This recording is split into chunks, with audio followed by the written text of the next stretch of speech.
mais uma vez reunidos na nossa manhã de consagração. Muito bom, apesar de, depois de uma semana de correria, uma manhã fria, às vezes dá vontade de estar na cama. Nós entendemos que não existe melhor lugar para se estar. Depois de uma semana que nós corremos atrás de tantas coisas, hoje é um dia maravilhoso para nós corrermos atrás do nosso Senhor. Então, voltaremos nessa manhã a meditar nos Salmos, só fazendo algumas considerações para que nós reflitamos acerca daquilo que temos visto. O livro de Salmos é um livro de orações, de louvores que eram entoados e praticados pelo povo de Israel. Mais especificamente, ele foi escrito para o culto no templo, para ser usado no culto do templo. Esse livro é um conjunto de 5 rolos. Existem alguns comentários, principalmente católicos, que estabelecem o número de livros da Bíblia, na verdade católicos não, protestantes, em 70 livros, ao invés de 66. E o motivo pelo qual as pessoas fazem isso, alguns intérpretes fazem isso, é que o livro de Salmos é um conjunto de 5 livros distintos, né? São 5 rolos diferentes que foram agrupados em um só rolo, e aí nós temos um livro só, mas na verdade são 5 livros que eram lidos e em cujo relato encontram-se orações que eram feitas pelo povo de Israel. É o único livro da Bíblia em que em todo ele o destinatário é um só, né? Nós temos as cartas do apóstolo Paulo para igrejas em cidades diferentes, nós temos os evangelhos escritos de maneira objetiva para grupos de pessoas diferentes, apesar de quando nós armamos a harmonia, nós entendemos que toda a mensagem tem como fundamento se voltar para o pecador para convencê-lo de que Jesus Cristo é o Salvador de verdade, enviado por Deus para salvar todo aquele que crê. Mas aqui no Salmo, ele é um livro escrito objetivamente, tendo como destinatário o próprio Deus. Então, oração é uma coisa que nós fazemos para Deus, louvores é uma coisa que nós cantamos para Deus, culto é uma coisa que nós prestamos para Deus, se bem que por força desse movimento de empresarial evangélico, né, e as igrejas sendo transformadas em empresas, então infelizmente hoje o culto é prestado para as pessoas, usando Deus com a promessa de que elas terão os seus sonhos, as suas aspirações e tudo mais realizados. Então hoje é uma inversão no que diz respeito aos valores do reino, quando pensamos na expressão de culto de muitos grupos por aí. Infelizmente elas não têm nada de Deus, né? Esses dias eu vi uma foto, até baixei, que eu achei interessante, assim fiquei impressionado, uma determinada igreja com uma faixa na frente convidando as pessoas para virem no culto, e a frase principal aí embaixo é: porque nós nesse domingo, tal hora, estaremos prestando o culto em tua homenagem. Então é assim que nós temos vivido, e o livro de Salmo nos ajuda muito a simplesmente nos blindar contra essa tentação de nos preocuparmos com as pessoas na hora de prepararmos um culto, ou uma mensagem, ou louvor, seja lá o que for, e não nos preocuparmos unicamente com Deus. Então o livro de Salmo é um guia que nos orienta a simplesmente pensarmos no culto como algo que é prestado a Deus, e não apenas na realidade da cerimônia do ajuntamento do povo de Deus, mas em tudo aquilo que será feito nele.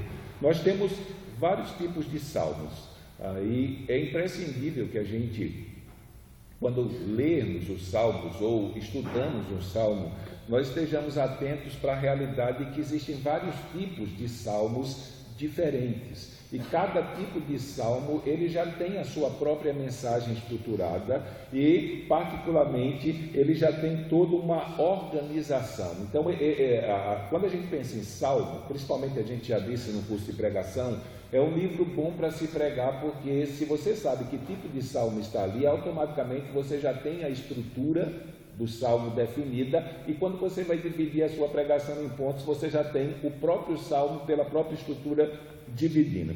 Então nós temos o que há uma quantidade muito maior nas escrituras, temos os salmos de lamento, justamente aqueles salmos em que as orações contidas neles, eles invocam o livramento e o consolo de Deus em tempos de angústia e de desespero. Então o tipo de salmo que é mais contido nesse livro. São 60 salmos de lamento, e isso nos ajuda a corrigir às vezes algumas coisas que pensamos ou falamos e que não estão muito corretas quando pensamos no culto. Imagina, você veio para o culto, então deixe os seus problemas lá fora. Os 60 salmos de lamentos conclama você a vir para o culto com os seus problemas e não deixá-lo lá fora, você deixá-lo aos pés do Senhor através da oração e da súplica, porque só Ele de verdade é que tem poder para cuidar dos nossos problemas muito bem. Então os salmos de lamentos são justamente essas expressões de oração em que o salmista ele derrama diante de Deus a sua aflição naquele momento de angústia, pede a Deus o livramento, e não apenas isso, pede para que Deus o conforte, o console e o levante naquele momento. Então, nós adoramos a Deus com os nossos problemas, porque não tem como nos livrar dele, a não ser que Deus estenda a sua mão, nos ajude a resolvê-los. Então, a maior parte dos salmos é constituída de salmos de lamento. Outra parte são salmos de penitência, e esses são muito bem identificados, porque ele tem tudo a ver com a experiência de contrição do salmista, em que ele reconhece que pecou, mas o mesmo que reconhece o seu pecado, ele olha para Deus e reconhece também em Deus misericórdia. Então ele vai e confessa o seu pecado e se apropria do perdão do Senhor. O Salmo 32 e o 51 são salmos clássicos nisso. Eles foram escritos depois que o rei Davi ele cometeu aquele homicídio indiretamente, quando ele pega Urias o Heteu e manda com a própria carta para o comandante do exército para que ele seja colocado na frente da batalha e morra, e depois do adultério, quando ele é confrontado por Natã com aquela parábola das ovelhas, e ele simplesmente ele, na hora que é apresentada a parábola, ele diz: esse homem tem que morrer. E quando Natã diz que esse homem é ele, então ele simplesmente cai em si no pecado que ele havia cometido, e ele diz que enquanto ele calou o pecado dele, os seus ossos apodreceram dentro dele, o seu humor se tornou em sequidão de estio, simplesmente a alegria dele foi embora, até que ele confessou o seu pecado. E a consequência foi que a alegria voltou e o perdão de Deus foi estabelecido. Da mesma maneira, o Salmo 51 ele expressa essa realidade de alguém que foi confrontado, foi convencido do seu pecado, mas encontra em Deus salvação para o castigo que o seu pecado merece. Também temos os salmos de ações de graças, são os louvores que eram cantados em dias santos, assim, dias em que o povo de Israel separava para cultuar ao Senhor. Nós temos os salmos de intronização, que descrevem o governo soberano de Deus, o reconhecimento de Deus como Criador poderoso de todas as coisas, e não apenas o Criador, aquele que tinha o controle e sustentava todas as coisas, como o escritor aos Hebreus fala acerca de Jesus Cristo. Via de regra, esses salmos em parte também são chamados de salmo de confiança, porque na verdade toda a estabilidade do que escreveu, do salmista, em relação às adversidades que ele vem enfrentando, está depositada no fato de que Deus é o Senhor, é o Criador e aquele que controla e determina todos os atos. É por isso que Davi pode dizer: eu deitei e dormi, porque é o Senhor que me faz habitar seguro. Então, apesar da situação em que ele estava vivendo, simplesmente ele sabia que Deus era Senhor, Deus era governador do tempo, das eras e de todos os atos e de todas as coisas que acontecem nessa vida. Temos os salmos de romagem. Os mais conhecidos são dos 120 até os 134, em que o povo de Israel cantava quando estavam peregrinando para aquelas festas em Jerusalém. Haviam 3 festas obrigatórias pela lei, e uma que foi estabelecida no curso da história de Israel, que era a festa das luzes lá. Mas as 3 festas de Israel era obrigatório a todo homem que morasse israelita a menos de 30 quilômetros de Jerusalém, era obrigado eles virem para as festas em Jerusalém.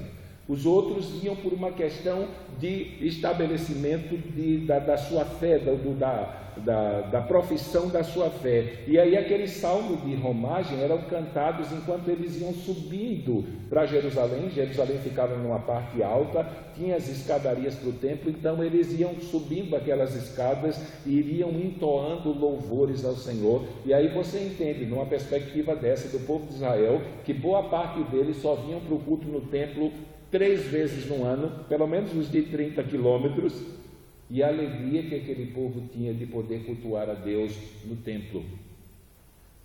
Porque não era uma coisa que eles faziam como nós, terça-feira, quinta-feira, sábado, domingo. Para alguns daqueles, eles só tinham essa experiência de poder se reunir com o povo de Deus de maneira especial para cultuar a Deus 3 vezes por ano. Por isso eles dizem: eu alegrei-me. A notícia que eles iriam cultuar a Deus no templo era uma notícia maravilhosa quando me disseram: vamos à casa do Senhor.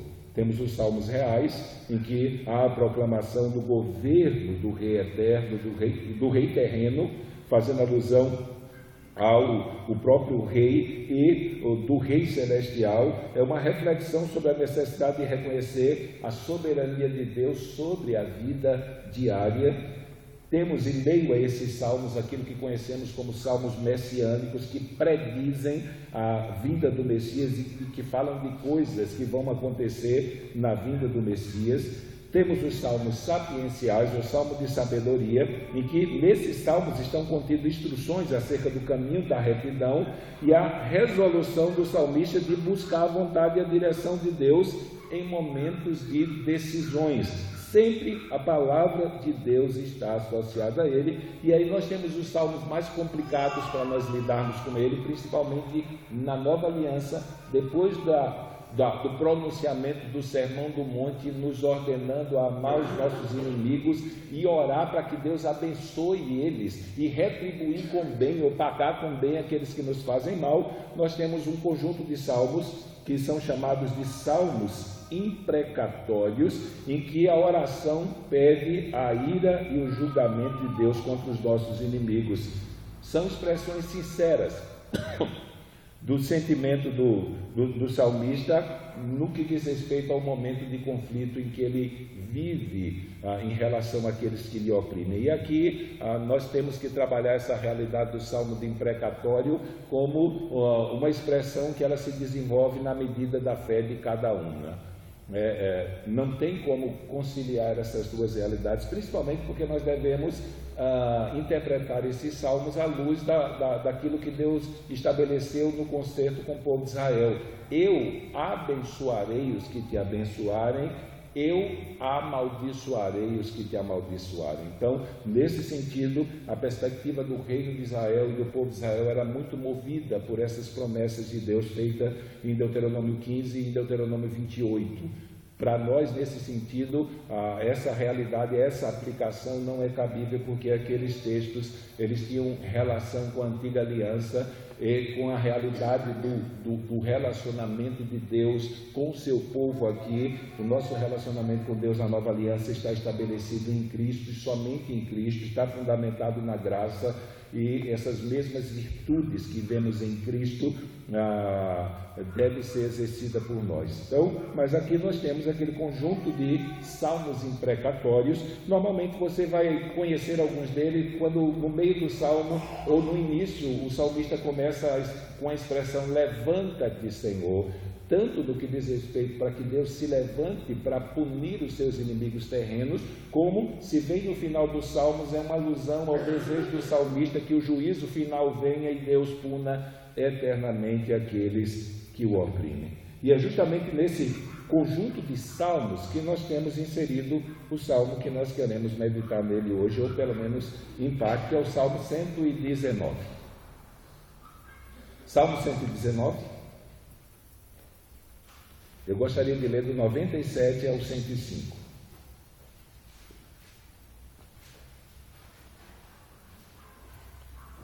Salmo 119. 97 ao 105.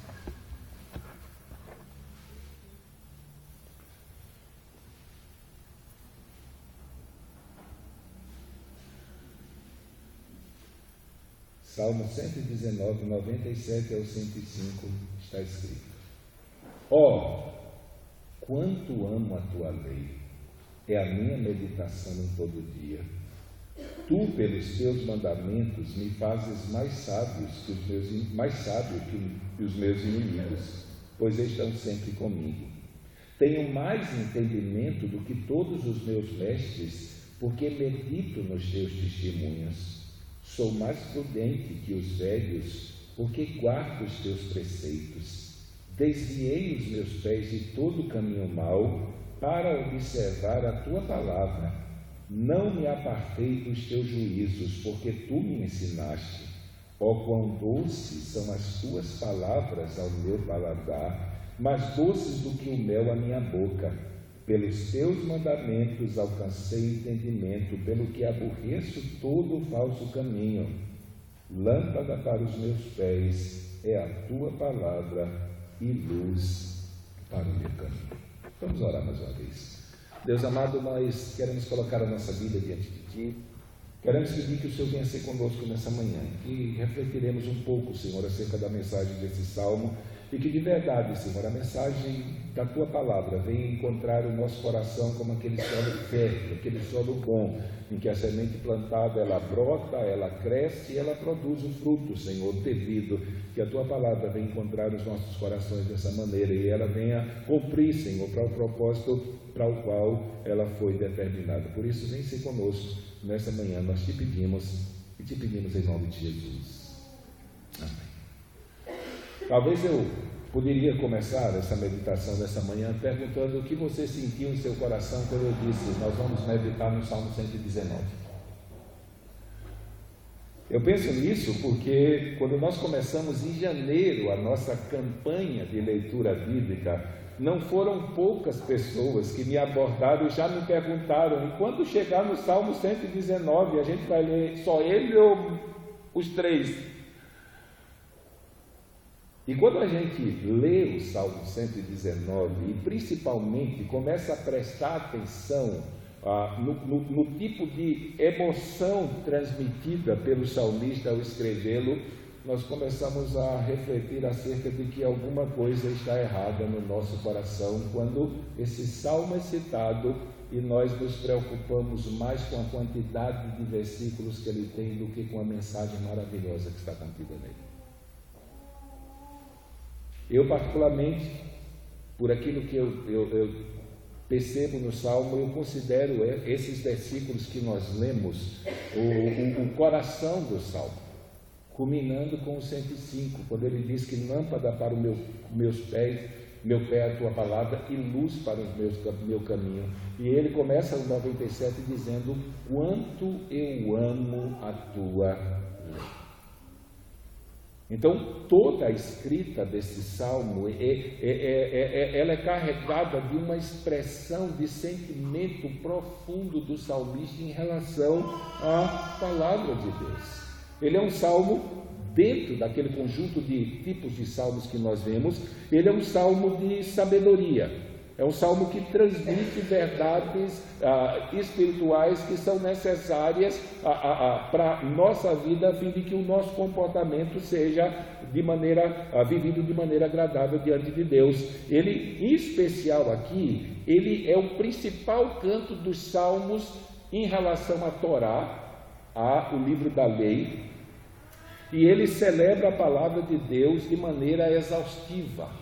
É um cântico de alegria direcionado a Deus, louvando a Deus porque Ele nos deu a sua palavra, a fim de que pela sua palavra nós pudéssemos conhecer quem Ele é, a sua vontade e as suas promessas maravilhosas. Quando nós lemos esse salmo, e aí eu digo, é importante que você saiba que tipo de salmo você está lendo e mais especificamente como a estrutura desse salmo é estabelecido. Esse salmo aqui, ele ao todo é o que nós chamamos de um acróstico, não é? Ele foi estruturado, uma poesia acróstica é aquela que tem como sua estrutura, principalmente no que diz respeito às primeiras letras, numa sequência vertical. Normalmente, ou ele leva em consideração uma palavra, um conceito, mas aqui o salmista ele escolheu as 22 consoantes do alfabeto hebraico. E a partir dessas 20 consoantes, de cima para baixo, de 8 em 8 versículos, ele construiu esse salmo. Então nós temos essas divisões que nós vemos no Salmo 119, via de regra elas são feitas a partir desse acróstico.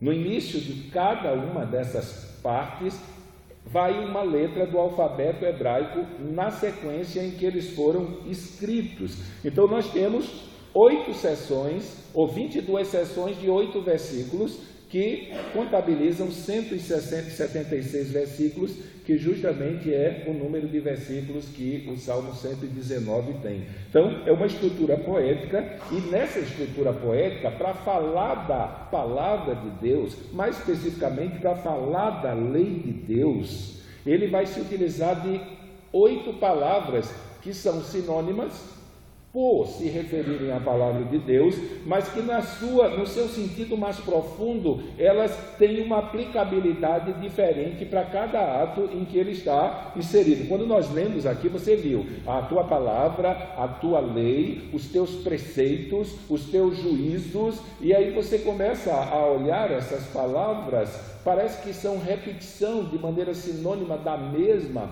mas na verdade elas estabelecem aplicações distintas da palavra de Deus ao viver diário, a fim de nos preparar para viver de maneira agradável diante de Deus. Então, ele usa o sentido integral dessas palavras, que são lei, testemunho, preceitos, mandamentos, estatutos, caminho, juízo e, de maneira geral, a palavra. Então, para cada expressão existe um sentido. Uma das coisas que nós vemos aqui no que diz respeito ao salmista, principalmente por causa dessa poesia carregada de amor à palavra de Deus, que a lei de Deus nunca é considerada uma maldição.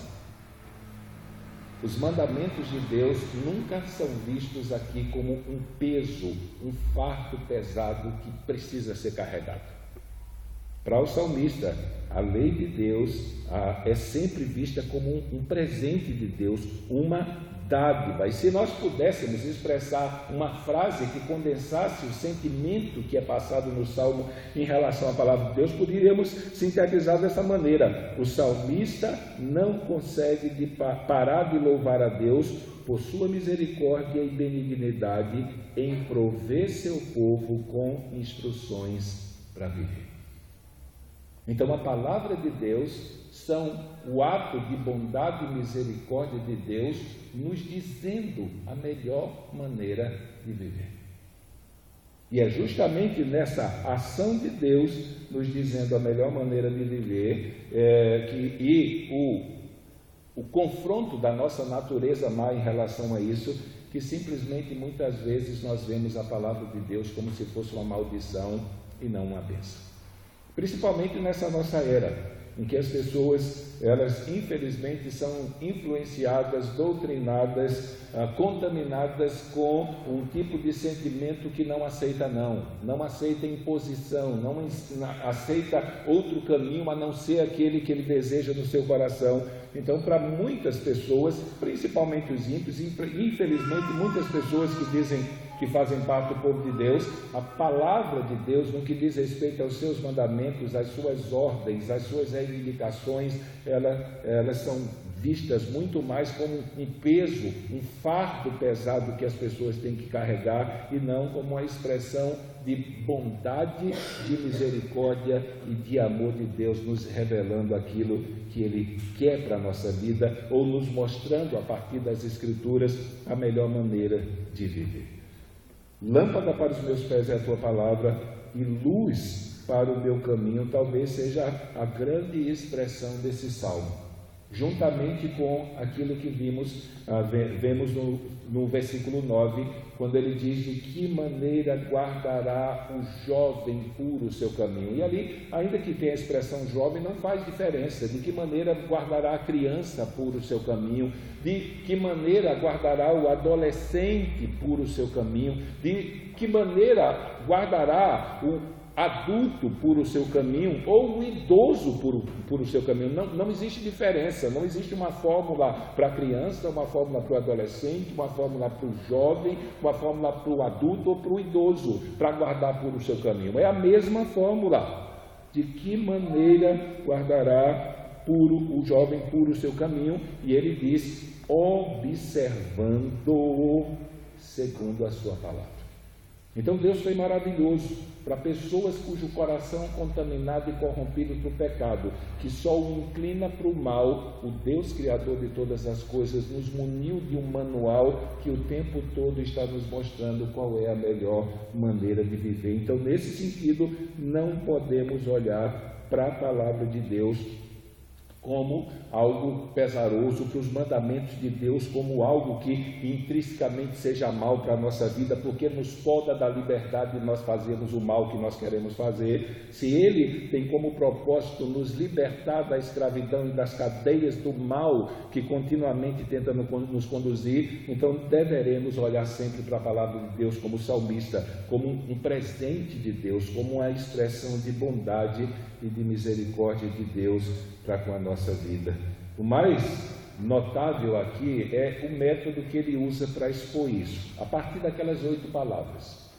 Esse salmo foi um salmo bem pensado, muito pensado. Quem o escreveu, ele simplesmente gastou um tempo muito grande pensando nas palavras que iriam ser usadas para expressar toda a maneira como ele conseguia lidar e ver a palavra de Deus como uma expressão do amor de Deus para a sua vida. Ele mostra esse valor extraordinário que ele atribui à palavra de Deus como revelação de Deus para a sua vida. A parte do sentido da palavra que existe lá no original, de versões para versões nossas, as palavras mudam, não é? Eu citei na primeira lei, testemunho, preceitos, mandamentos, estatutos, caminho, juízo, palavra. Em outras versões você vai encontrar a seguinte tradução: mandamentos, lei, ordens, regulamentos, advertências, decisões judiciais, declarações e, por último, a palavra. Então, alguns tradutores, eles tentam de maneira especial aproximar na sua tradução o sentido mais provável que cada expressão dessa tem. Então, quando ele vai dizer, vai usar a expressão mandamentos, que justamente é o primeiro da lista, a ideia que o escritor tem, principalmente porque a palavra hebraica usada ali, ela é bem conhecida principalmente por causa daquele episódio em que Jesus Cristo compareceu diante dos doutores e estava discutindo a lei com os doutores. Não havia nada de extraordinário ali com relação a Jesus ter 12 anos e estar debatendo teologia com os doutores. O que chamava a atenção em Jesus Cristo é que ele sabia mais teologia do que os doutores. Então isso impressionava, mas ele está lá não, porque aquilo era uma cerimônia obrigatória para os homens, não é? Os pais eram responsáveis em ensinar a lei de Deus para os seus filhos, e ele tinha que ter a lei de Deus, em especial os 5 primeiros livros das Escrituras, decorado literalmente quando ele completasse 12 anos. E com 12 anos ele teria que comparecer àquela banca teológica para ser questionado acerca do conhecimento da lei que ele tinha. Isso provaria que se o pai realmente ele cumpriu o seu dever de ensinar a palavra de Deus para o filho. Então, o que acontecia naquela cerimônia que ocorria entre 12 e 13 anos nessa passagem? É que a partir daquele momento em que ele passava pela cerimônia do Bar Mitzvah, ele se tornava responsável diante da lei pelos seus atos. É como acontece conosco quando um jovem completa 18 anos. Ele comete um crime com 17 anos, existe toda uma série de prerrogativas que amenizam a gravidade do ato por causa da idade que ele tem. Mas a partir do momento em que ele completou 18 anos, ele se torna responsável direto diante da lei e os seus pecados serão castigados de acordo com a punição que a lei estabelece.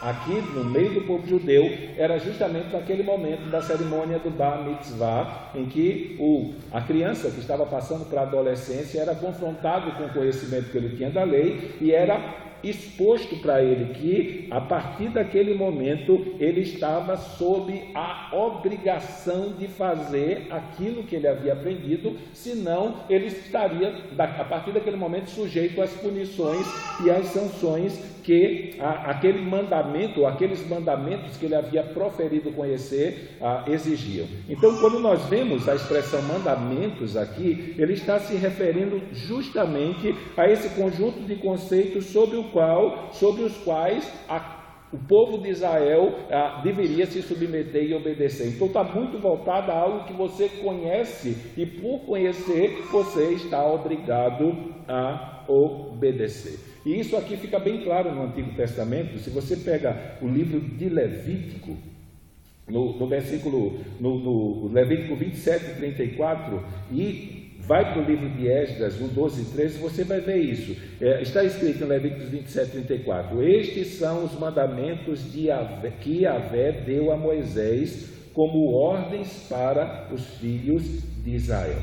Então, os mandamentos foram dados para que o povo de Israel viesse a obedecer. No livro de Eclesiastes, capítulo 12, verso 13, está lá: teme o verdadeiro Deus e guarda os seus mandamentos, porque esta é toda a obrigação do homem. Quando ele termina o livro de Eclesiastes, Salomão, ele não teve esse estalo, isso estava na lei. Ele disse que de tudo aquilo que foi visto anteriormente, a única coisa que de verdade o homem tem que fazer é obedecer a Deus, é fazer a sua vontade, porque isso é o que Deus impôs sobre todos os homens. Então, quando você lê essa expressão aqui no Salmo 119, atribuindo a palavra de Deus, a palavra mandamento, ele está dizendo que aquilo que está na palavra de Deus nos foi revelado, principalmente no que diz respeito às ordens contidas nela, para que nós venhamos a obedecer. E nesse sentido, eles foram dados por alguém que tem controle completo e absoluto, ou autoridade sobre a criação. Eles procederam de Deus. Se Deus é o Criador, então isso nos torna responsáveis diante dele. Então, o Salmo 119, ele reconhece isso, que a palavra de Deus nos foi dada, em especial os seus mandamentos, para que nós, como povo de Deus, estivéssemos preocupados em cumpri-los. A preocupação em obedecer a palavra de Deus deveria estar continuamente na nossa mente. Por isso que, como nós dizemos no Novo Testamento, que a Epístola de Paulo aos Romanos era um livro que você deveria ler todo ano, ou todo mês, aqui no Antigo Testamento, talvez o Salmo 119 deveria ser uma passagem das Escrituras, um capítulo das Escrituras que nós deveríamos ler continuamente, principalmente por causa dessa visão que ela tem em relação a mim, em como tratar a palavra de Deus. Então ela se preocupa, ela quer nutrir no nosso coração essa preocupação em cumprir apropriadamente a palavra de Deus. Tanto que nesse capítulo, em especial no Salmo 119, ele termina no último versículo dizendo: procura o teu servo, pois não me esqueci dos teus próprios mandamentos. Ou seja, o salmista termina o salmo dizendo que os mandamentos do Senhor estão sempre sendo trazidos à sua memória.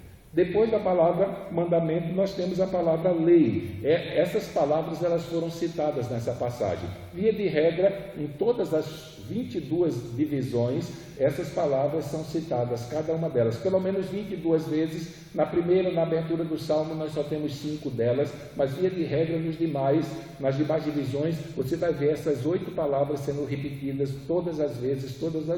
Então Deus nos deu mandamentos na sua palavra, e Ele nos deu mandamentos para que nós venhamos a obedecê-los, e nós deveremos nos preocupar em obedecê-los, porque para a desobediência existe uma sanção, quer terrena, quer eterna. Então, nesse sentido, a lembrança dos mandamentos de Deus e a preocupação em cumpri-los para quem escreveu o Salmo 119 deveria estar continuamente na nossa mente e no nosso coração. Depois temos a lei, que é a palavra hebraica, a tradução para a palavra hebraica Torá, e ela se refere à lei completa ou certas partes, dependendo do contexto em que ela está inserida ali. Quando a gente diz certa parte, é porque tinha lei de oferta queimada, lei de oferta de cereal, lei de oferta para o pecado, existiam várias leis específicas para cada coisa. Então, em determinados textos, ele vai fazer alusão a uma lei específica, mas via de regra, a Torá diz respeito ao conjunto de livros lá da lei de Moisés, que foram dirigidos ao povo. E quando a gente pensa na expressão lei, a gente literalmente está pensando no código de regras reconhecido por um Estado ou por uma comunidade, e é obrigatória a obediência deles para os seus membros.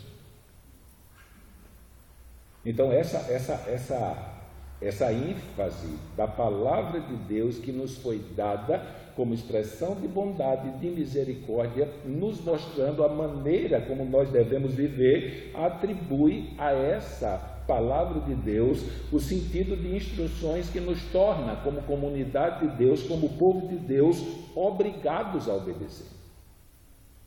Nós temos a escolha de não obedecer, mas não deveríamos. A palavra de Deus nos foi dada, em especial nos regulamentos, se pudéssemos usar essa expressão, lá, ou melhor, nas regras estabelecidas lá, nas normas de comportamento. Então eu e você deveríamos nos apegar a isso. E eu acho interessante que, quando nós observamos essa realidade, a palavra lei aparece quase sempre no singular, porque ela envolve o todo daquilo que nós temos que crer e obedecer. Já a palavra mandamento, a anterior, na maioria das vezes ela está no plural, fazendo alusão a várias porções de mandamentos que estão lá. Terceiro termo que nós vemos naquele texto que nós lemos, o Salmo 119, verso 97 ao 105, é a palavra ordens, ou na maioria dos casos, porque nós usamos a versão do Almeida, você vai ver a palavra preceitos lá, que é a tradução de uma palavra hebraica, que tem o sentido de superintendente ou inspecionar. Então, nesse sentido, significa instruções com detalhes explícitos para uma ação, uma regra. Então, a lei não apenas nos diz o que nós devemos fazer, mas em suas ordens, em seus preceitos, ela detalha especificamente como nós devemos fazer determinadas coisas. Paulo vai fazer isso e vai atribuir essa mesma realidade lá na epístola de Timóteo, quando ele diz que toda palavra é inspirada e apta para. E aí você vai interpretar palavra por palavra ali, você descobre que não apenas ela apresenta a verdade como confronta o erro, como chama ao arrependimento, mas como também mostra a maneira correta de fazer. Então, quando ele usa essa expressão, preceitos, ele está falando do detalhamento que na palavra está escrito, a fim de nos mostrar não apenas que nós não devemos fazer determinada coisa, ou que devemos fazer determinada coisa, mas ela também nos mostra como fazer ou como não fazer. No caso do Salmo 119, versículo 9, para o jovem ali direcionado, e aí jovem ali é um detalhe, o mesmo princípio vale para todo mundo. Ele nos diz como nós podemos viver uma vida santa. O texto, a palavra de Deus não só diz que nós temos que ser santos como Deus é.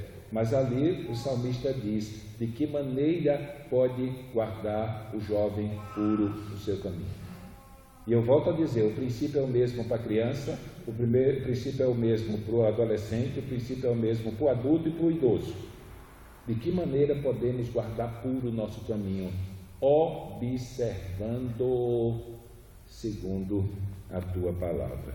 Então, nesse sentido, existem instruções detalhadas para que eu e você possamos viver de maneira agradável aos olhos de Deus. Depois de ordens, temos a palavra regulamentos, ou como é traduzido na nossa versão de Almeida, a palavra estatutos, que literalmente ele estabelece a maneira como nós lidamos com a relação, principalmente da criação e da realidade inanimada. Então, nesse sentido, como nós nos relacionamos com a criação, obedecendo os preceitos de Deus, então nós precisamos aprender que a Bíblia também nos ensina a cuidar da criação que Deus estabeleceu para que nós vivêssemos nela.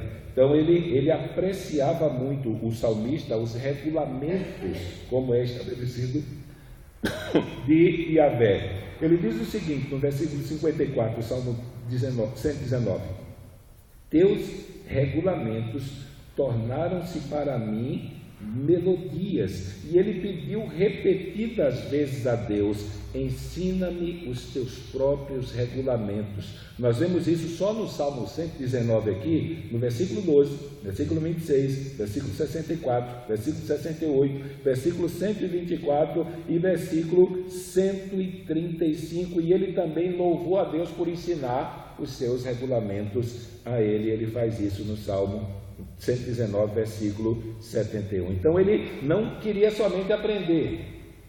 A maioria das vezes ele pede para que Deus ensine a ele os seus regulamentos, mas ele também queria cumpri-los. No versículo 8 ele vai dizer: continuo a guardar os teus regulamentos. Então essa preocupação de maneira geral com aquilo que Deus queria dele, em todas as áreas e no trato de todas as coisas, isso está explícito aqui no Salmo 129. A quinta palavra usada dele, a parte dessas outras que vem atrás, é uma palavra que é traduzida por advertências ou prescrições. Então, às vezes a gente começa a ler o Salmo, principalmente 119, e outros salmos também nós vamos lidar com essas palavras, e começamos a ver esse jogo de palavras, estatutos, leis, advertências, regulamentos, preceitos, e pensamos que a mesma coisa são verdades, são princípios que dizem respeito à palavra de Deus e os propósitos para a qual ela nos foi dada e a maneira como elas podem ser aplicadas à nossa vida. Advertências aqui, ou prescrições, significam literalmente refletir, repassar, ou é traduzido por advertência, e ela expressa o grande apreço destas advertências. O salmista expressa e diz repetidas vezes que a observou. Ele ora, e uma das coisas que ele nutre esse senso de dependência. Se Deus não ajuda, não vai. Hoje nós, na leitura diária, vimos o salmista pedindo a Deus para que vivificasse ele, segundo a tua palavra. Então, nós conhecemos a palavra, mas não temos nenhum poder inerente em nós, de por nós mesmos termos capacidade e força para transformarmos a nossa vida e aplicarmos essa palavra, a menos que Deus nos ajude. E o salmista, ele não deixou isso de lado, apesar de dizer que observou, mas ele observou por quê? Porque ele o tempo todo clamou a Deus para que aplicasse essas verdades ao seu coração. No versículo 46 ele vai dizer: vou também falar sobre as tuas advertências diante dos reis e não ficarei envergonhado. Então aqui nós temos 5 termos: mandamento, lei, ordem, regulamento e advertência, que são usados pelo salmista para se referir a assuntos que têm muito em comum a palavra de Deus. A partir de agora ele vai usar 3 expressões que são um pouco diferentes em seus sentidos, mas ela aponta para realidades de promessas de Deus que Deus havia feito para o seu povo, e sobre essas promessas nós podemos depositar a nossa confiança. A primeira expressão é traduzido por decretos, mas literalmente são decisões judiciais. A palavra que é usada aqui no original, ela tem esse sentido de que Deus, ele estabeleceu as suas decisões judiciais, a ponto de, no versículo 120, o salmista vai dizer o seguinte: de pavor de ti arrepiou-se a minha carne, e tive medo por causa das tuas decisões judiciais, que é traduzido por decreto. Então ele expressa a preocupação assim que assolou a sua vida e a sua alma no que diz respeito ao ato de Deus de julgar. E aí ele vai dizer que aprendeu as suas decisões judiciais no versículo 7, ele vai dizer no versículo 13 do Salmo 119 que as declarou, ele vai dizer no verso 20 que as ansiou, no verso 30 que as considerou apropriadas, no verso 106 que elas eram justas, e 2 vezes ele diz o seguinte, Salmo 119, 149 e 156, preserva-me vivo segundo a tua decisão judicial, ou segundo os teus decretos. A penúltima palavra que nós vimos nesse salmo que nós lemos, que expressa essa realidade de uma visão muito gloriosa e majestosa que o salmista tem da palavra de Deus, é a palavra que é traduzida por declaração, que significa simplesmente dizer aquilo que Deus disse. E para o salmista aqui, se Deus disse, está dito. Normalmente essa palavra tem um sentido de promessas, tanto que numa das versões inglesas mais modernas, todas elas aqui nesse texto, ela foi traduzida por promessas. Se eu não me engano, a pronúncia é inha. Então, ela diz respeito àquelas coisas que Deus nos prometeu. E se Deus nos prometeu, nós podemos de maneira especial confiar. Talvez a nossa luta maior em relação à palavra de Deus é confiarmos naquilo que Deus disse e pronto. Deus disse e acabou. Isso vai nos ajudar não apenas a descansar a nossa esperança na hora que as coisas não andarem muito bem, como também nos impulsionar a levar em consideração os sentidos que as palavras anteriores citadas tinham para a nossa vida. Então é no momento de conforto, tanto que a via de regra, quando nós vamos confortar alguém que está na iminência de partir dessa vida, nós sempre apontamos para a eternidade, nós sempre apontamos para o galardão, nós sempre apontamos para a recompensa, nós sempre apontamos para a comunhão que é oferecida em Cristo àqueles que tiverem fé neles e forem salvos. Então, na hora que as coisas desandam aqui nessa vida e a perspectiva de continuar vivendo acaba, a única coisa que pode trazer esperança para o coração são os ditos de Deus, são as promessas de Deus em relação à eternidade para aqueles que creem.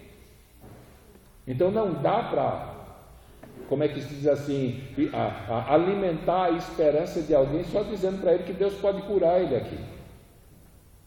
Porque como cantamos, nós acreditamos que ainda que a gente ore com muita fé, Deus pode não curar por não ser a vontade dele. Por muitas vezes por descer aquele meio, aquele instrumento que Deus vai usar para conduzir aquela pessoa para a eternidade. O que a pessoa precisa de verdade é de Cristo, porque se aquele momento chegar e ela tem Cristo, ela está preparada, e a partir de Cristo existem promessas maravilhosas para aqueles que creem em Deus, que creem em Jesus Cristo e estão aguardando a vida eterna. Então, quando você se depara com o salmista, principalmente no que diz respeito ao conceito da lei, a aliança da lei, era a relação terrena de bênção e maldição estava fundamentada nos mandamentos. Por isso que quando eles obedeciam, eles tinham tanta certeza de que a bênção de Deus estava sobre eles. E quando eles estavam numa situação difícil, eles imaginavam que deveriam ter feito alguma coisa para Deus estar tão bravo com eles. Era a relação de Deus que era estabelecida para com eles. Então, as promessas, e até o julgamento era promessa, né? Nós precisamos entender que a Bíblia diz que aquele que não crê no Filho, ele não verá a vida, mas sobre ele permanece a ira de Deus. Isso é uma promessa. A gente só pensa que a promessa é a vida eterna, o perdão e tudo mais. O castigo, o juízo eterno, a perdição também é promessa para aqueles que não creem. As promessas de Deus expressavam o seu cuidado, a sua bondade, a sua proteção para o povo. Isso ele simplesmente disse que colocava o seu coração nisso, e as promessas de Deus fortalecia a vida dele. Ele vai dizer no verso 116, 58, que Deus lhe mostre favor segundo a sua declaração. E ele exulta sobre a declaração de Deus nos Salmos 67 e 62. Seja Deus gracioso para conosco, que nos abençoe, faça resplandecer o seu rosto sobre nós e tenha misericórdia de nós, para que se conheça na terra o teu caminho e em todas as nações a sua salvação. E por último, nós temos a palavra, que de maneira especial ela expressa a realidade do conhecimento da verdade de Deus, de maneira especial, como é que eu posso dizer assim, total. Ela é genérica nesse sentido, e ela é usada especificamente envolvendo cada um dos mandamentos, tanto que os 10 mandamentos é chamado de 10 palavras. São 10 palavras de Deus. Ela refere a todo um pensamento, a uma declaração que Deus está fazendo. E ele tinha um apreço muito grande à realidade de usar essa expressão da palavra de Deus. E só pensando em terminar o clímax desse uso da palavra, nós vemos Salmo 119, 9, Salmo 119, 105. Como purificará um moço o seu caminho? E aí uma tradução alternativa diz: por estar vigilante segundo a tua palavra. Como guardar o jovem puro o seu caminho? Como guardar a criança puro o seu caminho? Como guardar o adolescente puro o seu caminho? Como como guardar o adulto puro o seu caminho? Como guardar o idoso puro o seu caminho? A resposta vai ser sempre a mesma: observando, ou por estar vigilante segundo a tua palavra. E aí no 105 ele vai poder dizer: lâmpada para o meu pé é a tua palavra e luz para o meu caminho. Eu queria ler aqui a conclusão de um escritor, intérprete do Salmo, em que ele diz o seguinte: por certo, o escritor do Salmo dá em tudo isso um belo exemplo de todos os amantes de Deus. Ele se deleitava em expressar seu apreço à palavra de Deus, por desenvolver suas ideias em torno de 8 palavras hebraicas básicas, e depois colocar essas ideias num poema hebraico acróstico ou alfabético de 176 versículos. Esta foi certamente uma tarefa meticulosa, igual ao rei Salomão. Procurou achar palavras deleitosas e a escrita de palavras corretas de verdade. As declarações de Deus lhe eram mais doces do que o mel, e amava os mandamentos de Deus mais que o ouro refinado. Isso que ele escreve aqui no fim é tirado do Salmo 97, mais especificamente o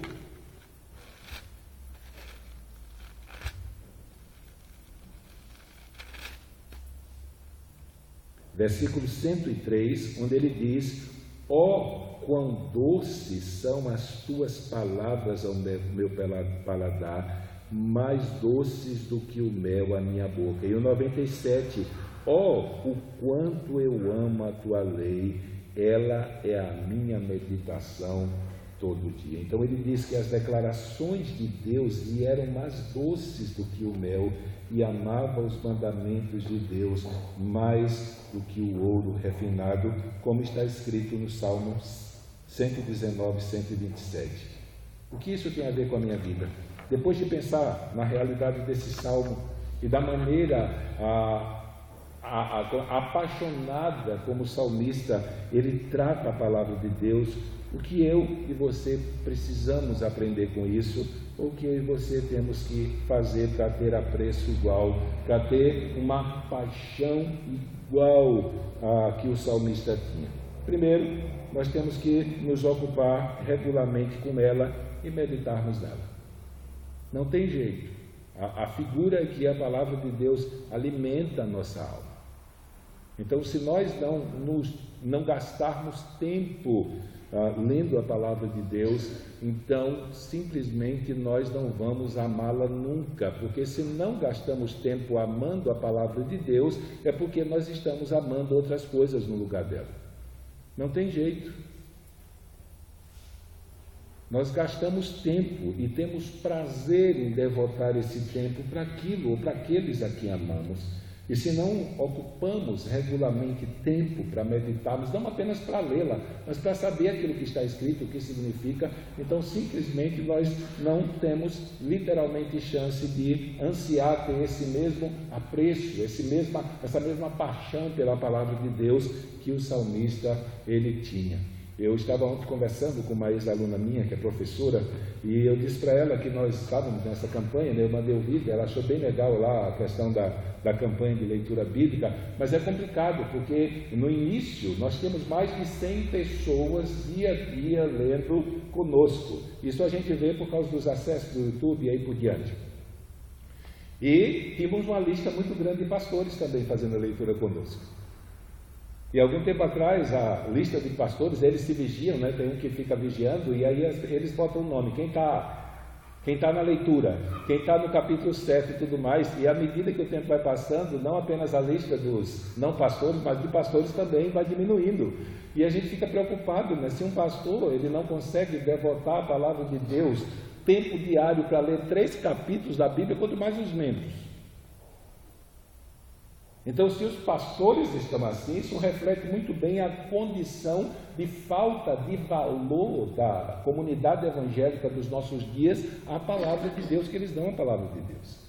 E nós precisamos, a exemplo do salmista, atribuir à palavra de Deus o valor devido a ela. E a única esperança que nós temos, gente, é se nós começarmos a estabelecer momentos contínuos a fim de nós nos ocuparmos em ler as Escrituras e aprender o que está escrito, o que significa aquilo que está lá dia a dia.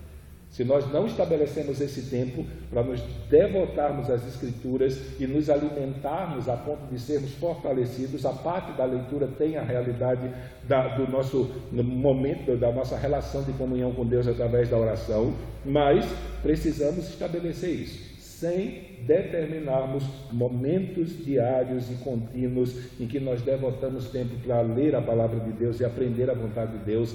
Não existe esperança para nós de dizermos o que o salmista diz aqui no Salmo 97.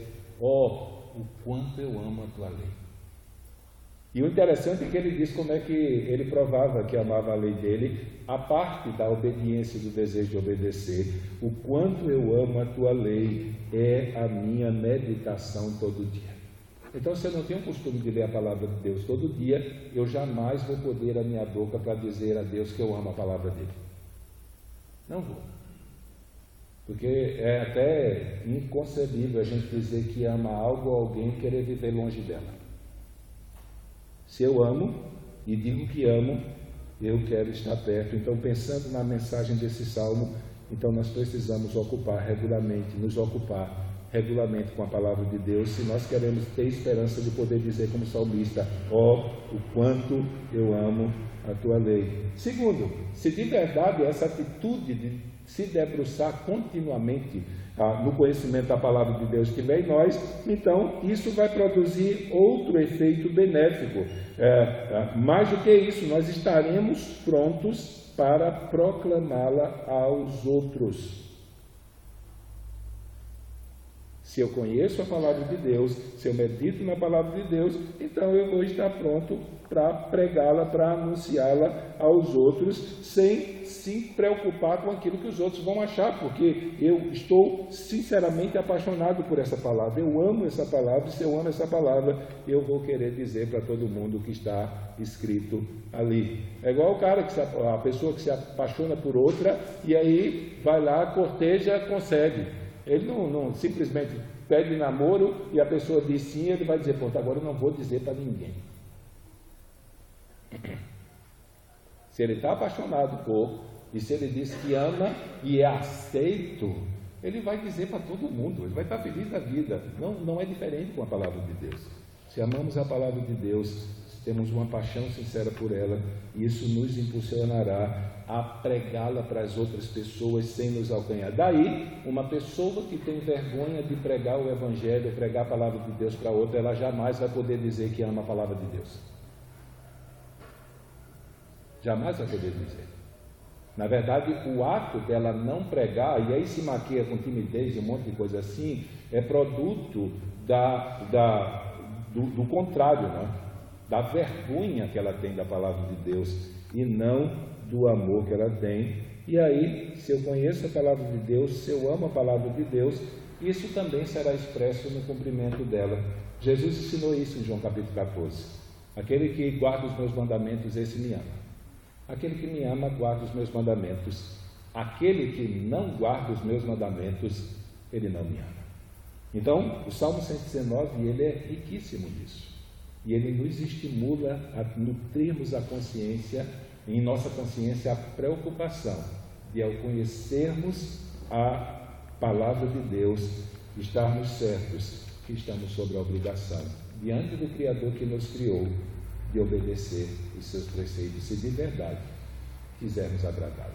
Então, eu quero que você cubra a sua cabeça e pense nisso.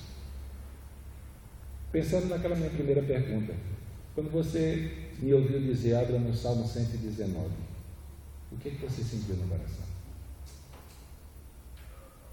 Se vê aquela pergunta na cabeça, será que ele vai ler os 176 versículos? Então esse momento é um ótimo momento para você clamar a Deus, para que Deus haja na sua vida e no seu coração, para fazê-lo amar a palavra de Deus.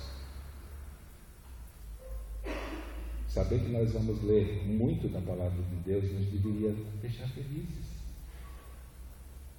Da mesma maneira que passamos 2 horas na frente da TV vendo o nosso time favorito jogar, ou o filme que nós gostamos de ler, aquela série, ou passarmos um bom tempo conversando à roda de uma churrasqueira, comendo picanha e tomando suco, ou para os que tomam refri. Passamos tardes inteiras batendo papo e fazendo coisas que de verdade não têm muito uma relação e temos prazer nisso. Mas quando pensamos em nos expor muito tempo à palavra de Deus, se vem aquele pesar, se vem aquela tristeza, precisamos pedir a Deus, Deus, vivifica a minha alma segundo a tua palavra. Porque ele reconhecia que a única coisa que poderia blindá-lo contra o pecado era guardar a palavra de Deus em seu coração. Então, olha o Senhor nesse momento. Coloca a sua vida.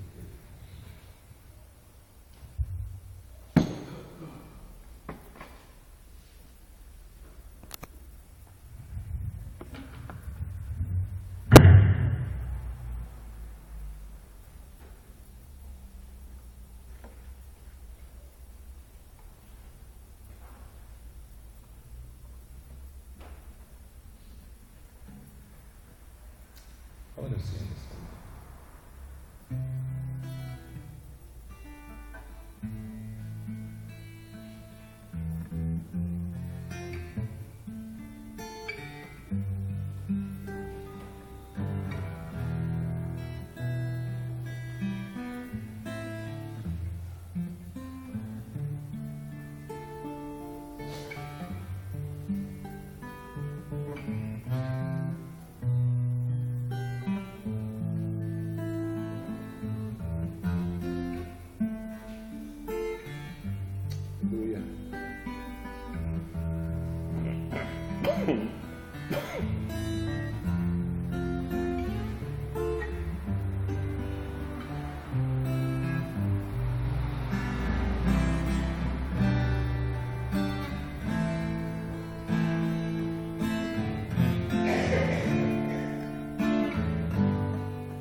Guardada no meu coração,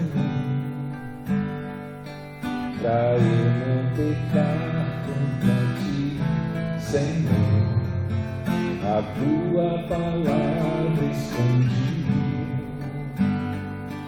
minhas vestes no sangue lavei, e das tuas águas bebi, pra ser uma oferta agradável a ti, minha vida te consagrei, a tua palavra escondi, guardada no meu coração, pra eu não pecar contra ti, Senhor. A tua palavra escondi, nas vestes no sangue lavei, e das tuas águas bebi, pra ser uma oferta agradável a ti, minha vida te consagrei. Meus dons e talentos são pra te servir, meus dons preciosos são teus, não vejo razão pra minha vida sem ti, tu és meu Senhor e meu Deus, assim como o fogo refina o ouro, vem tua obra em mim completa, até que o mundo possa ver tua glória em meu rosto brilha. Meus dons e talentos são pra te servir, meus dons preciosos são teus, não vejo razão pra minha vida sem ti, tu és meu Senhor e meu Deus, assim como o fogo refina o fogo, vem tua obra em mim completa, até que o mundo possa ver tua glória em meu rosto brilha. Aleluia. Por isso, estou pensando naquilo que ouvimos nesse momento. Vamos gastar mais um tempo em oração. Coloca a sua vida diante de Deus. Coloca a sua vida e pense naquilo que foi dito. Ela tem sido lâmpada para o teu pé, luz para o teu caminho. Ela tem sido aquilo que você observa para conseguir viver de maneira pura diante de Deus. Então, você pode ajoelhar, se não puder, pode ficar no seu lugar, mas gaste esses momentos para colocar a sua vida diante de Deus e falar com Deus acerca dessa realidade. O salmista não teve vergonha de momentos dizer para Deus: Senhor, me vivifica, Senhor, me faz obedecer os teus preceitos, me faz obedecer a tua palavra, me faz guardá-la. Se você tem tido dificuldade, então gaste esse momento pedindo a Deus para que faça isso na tua vida. Vamos orar.